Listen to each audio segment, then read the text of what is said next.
Oh. Jom memakan di sini.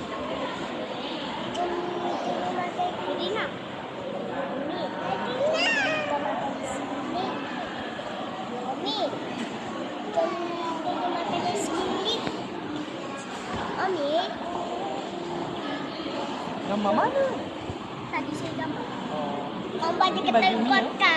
Kita ada mini. Dia Hari ini rumah terbuka VR Pekan Batu.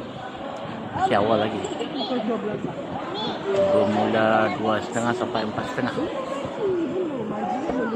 Kami datang awal lah. Sebab nak duduk tempat awal.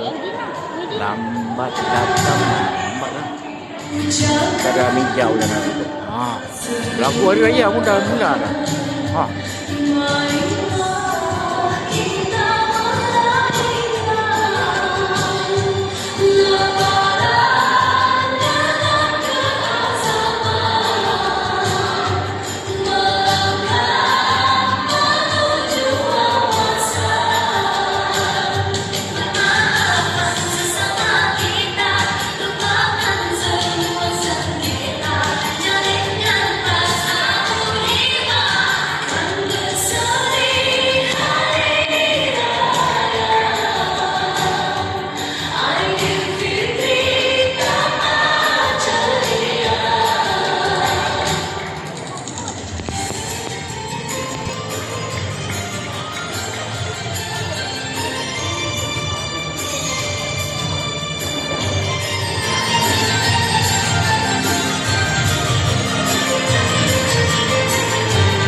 Saya nak nampak dah habis.